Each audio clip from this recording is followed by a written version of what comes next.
reading and writing numbers, bigger numbers for year 2, to make sure that they write them the right way round now, especially year 2. They know, when I say, look, is that right? Oh no, that's the wrong way round. Well, don't do it then. When they're little, they don't get them the right way round, but in year 2 now, we're beginning to think, okay, let's get it sorted, look at it, is it right? No, but as Anne said with the letter writing, correct starting points are so important, and they're exactly the same with numbers. If they start a 9 at the bottom and go round like that, that's wrong. We know it's wrong. It looks like a number 9. So if you see them writing numbers, get them to do them the right way round.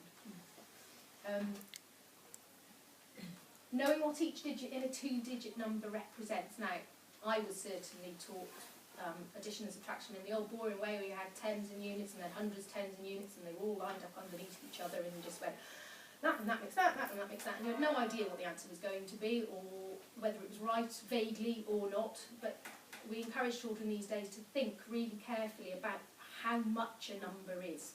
So how many tens are in that number. And the other day we had loads and loads of counts, and I gave them a massive pile. So there you go, count those. And I went, I said, well, it would be easier if you group them into tens, and then count the tens, and then count the units you've got left, and then you can see how many. Oh yes, they spent one session doing that, and realised that you can make it easier, that you don't just need to count this mountain and get lost at 39 and then have to go back to the beginning again. How we were taught to count money, big piles of money, because I told them again, I used to help Grandpa count the money after things and put them all in piles of stuff. They're like, oh yeah, that's a really good way of doing it. There you go. So that we help them understand that 72 is 7 lots of 10 and 2 units. So they've got a bit of an idea in their head of how much that is, but it's quite a big number.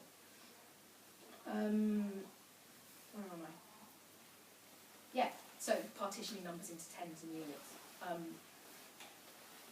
One more and one less. The 100 square is their friend, or it should be. If they can imagine the 100 square in their head, one more, one less than a number could be a number to 10, could be a number to 20, could be a number that's 976. It doesn't matter once you can do it.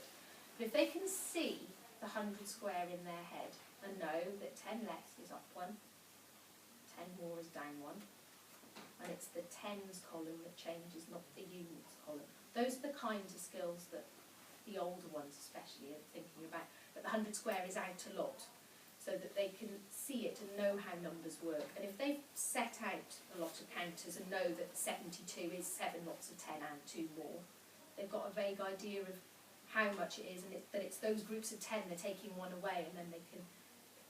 It's like the Numicon stuff that we use. The visual is so important and helps with their learning so much that it's that kind of thing that makes it stick in your head. Addition and subtraction. Now, year 1, first number in your head, count on your fingers. Or can they remember the number 1s to 10 now? Can they add on a little number to a bigger number in year 2? I've been telling them, if you've got 43 and you're only adding on 4, it's just the same as having 4 and adding on 4. Just the first number you start with is a bigger one. I was talking to you about it, wasn't I, David? I'm sure. That don't go over 10 with little ones, but they can use a big number to start with to add on a few. And as long as you don't go over 10 or subtract back down over the 10, then they think that's really cool because they've used a massive number, but it was actually quite an easy sum.